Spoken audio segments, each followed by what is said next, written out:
اب سبھی کو سبھی سے خطرہ ہے۔ آسما شیرازی کا کالم، منظر پس منظر اور پیش منظر کا عکاس ہے۔ بس دیوار اب نوشتہ دیوار بن رہا ہے اور عکس معکوس ہوتا دکھائی دے رہا ہے۔ 9 مئی کو لگنے والی آگ پر بظاہر قابو پا لیا گیا، مگر در و دیوار میں چھپی چنگاریاں شاید اب بھی سلگ رہی ہیں کہ اپنے ہی ہاتھ سے آگ اب کے دامن کو لگی ہے۔ عمران خان کی گرفتاری کے بعد کے واقعات عوامی تو نہ تھے مگر بامعنی ضرور تھے۔ لاہور کا جناح ہاؤس جو کبھی جناح کے ہاتھ تو نہ لگا مگر بلوائیوں کے ہاتھ ضرور لگ گیا، اب ایک علامت بن گیا ہے۔ جناح ہاؤس میں لگی آگ ہو یا پشاور کے تاریخی ریڈیو پاکستان میں دہلکتے شعلے، نظر آتش جہاز کا ماڈل یا شہید کا سربریدہ مجسمہ، ستم ظریفی یہ کہ دشمن اسے طاقت کے میناروں کے زمین بوس ہونے سے تشبیہ دے رہی ہے اور محفوظ فیصلوں میں محصور چوکیداروں کو عدم تحفظ کے احساس سے پہلی بار دوچار بھی کر رہے ہیں۔ طاقت کے حصول کی اس لڑائی میں اب اصول طے نہیں ہوں گے کیونکہ آگ دہلی تک پہنچ چکی ہے اور شعلے دیواروں کو گھیرے کھڑے ہیں۔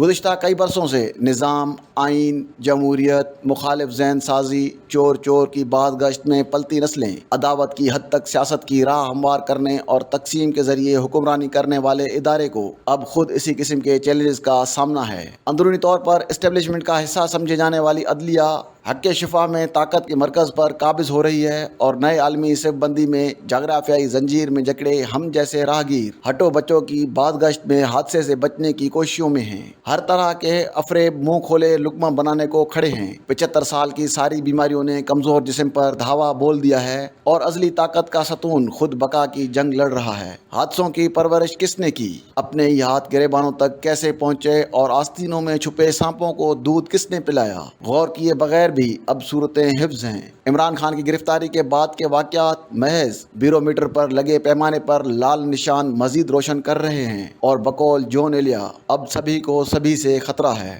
القادری ٹرسٹ یعنی برطانیہ سے آئے 190 ملین پاؤنڈ کی رقم کو جرمانے کی مد میں سیٹلمنٹ کے مقدمے میں عمران خان کی گرفتاری وہ ریڈ لائن بن گئی جسے خود تحریک انصاف نے ہی عبور کر لیا۔ گھیراؤ جلاؤ کے واقعات نے وطن عزیز کی اشرافیہ کو متحرک کیا اور اعلیٰ متوسط طبقے کے بظاہر حضرات اور برخصوص خواتین جوش انقلاب میں کینٹونمنٹ کو اپنی جاگیر سمجھتے ہوئے داخل ہو گئے۔ یہی تھا شاید وہ اپنا پن کے جس پر آپ کو دیکھ کر خوشی ہوئی کا اظہار بھی ہوا۔ ہلہ بولنے والوں کا انتخاب بھی شاید کسی منصوبہ بندی کا حصہ تھا کہ مبینہ طور پر اشرافیہ اور عسکری اشرافیہ کو ہاتھ لگانا کس کے بس کی بات ہے۔ دلچسپ پہلو یہ ہے کہ اس معاملے میں کوئی ریڈ لائن باقی نہیں رہی سوائے خوش قسمت ملک ریاض کے، جن کی جائیداد کی رقم کا تنازع بذریعہ عمرانی کابینہ کے طے ہوا۔